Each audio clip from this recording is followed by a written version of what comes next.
Alright, this is section G, the hooked elastic bands. Um, Basically, I do have a physical demo of one of these embodiments to show you in the video Watch Me Third.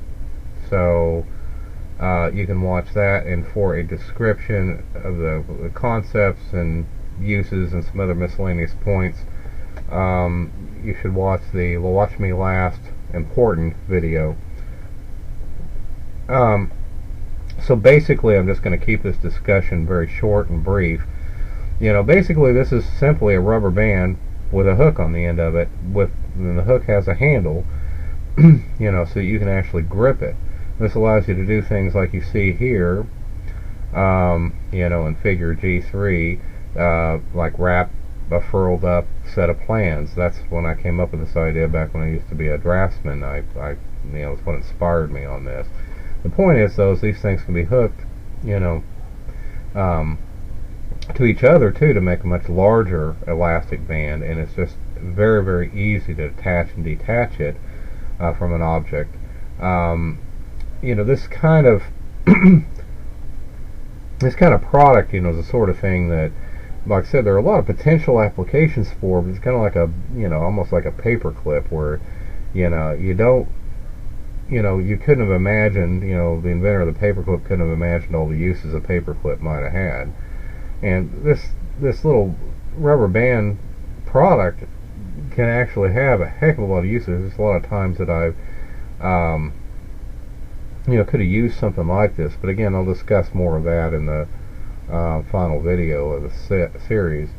And this right here, these are all different embodiments and different ways it could be manufactured and so forth.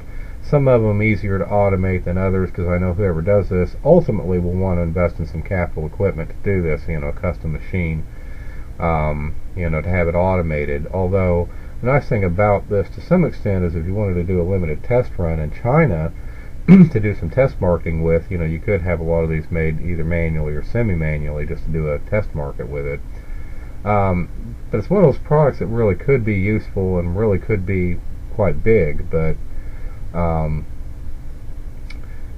anyway, I do have this other alternate embodiment E, which is like a strapped version of the same thing. So it actually has a hook on one end and little holes in the elastic rubber, so that it can hook around as a strap instead of a band. But the nice thing about just the hooked elastic band is you can use it like a regular rubber band too. So it's got both of those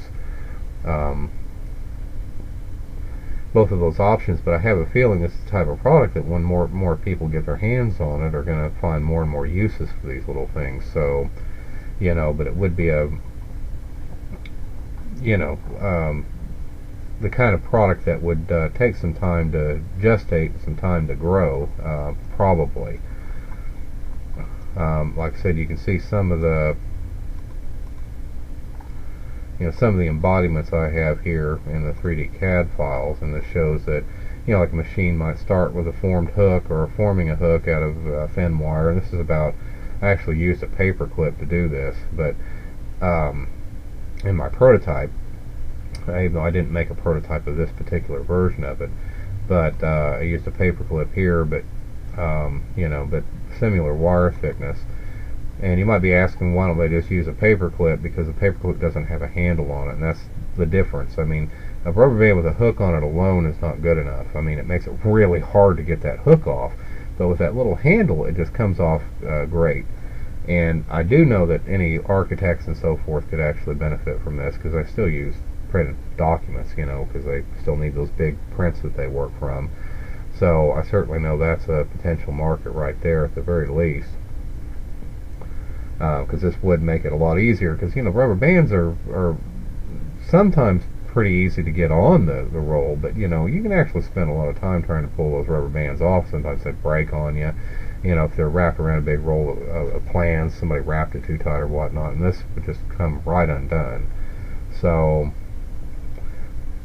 I know, at least for that application, that would be a lot more effective, but than just using a straight rubber band. However, it certainly is one of those things where, how many architectural firms would really be interested in buying something like that? It's just one of those things that would gradually find its uses, I think, as opposed to being something that everybody would beat a path to your door over. It's kind of an extended um, product. It would take some time before awareness was raised and everything. It was raised and people also found other uses for these things before they start becoming really popularized. I would believe. But at any rate, like I said, this is just one version of it. Though you can take have a machine that forms a wire, then it puts it on the rubber band, then it takes a blank piece like this and basically bends it over and spot welds it onto the hook to provide your handle. And then of course you got this version of it too, which was kind of a plastic version, which actually has the hook formed later in the process rather than earlier in the process. And you can see that it kind of wraps around the band itself after it's placed in there. Again, there's a lot of different ways these things could be manufactured, and this is more of an injection molded plastic version. It starts as an open fixture, and then this part is basically flow molded, or at least later fused into the main piece of the main piece here, which is all thermoplastic.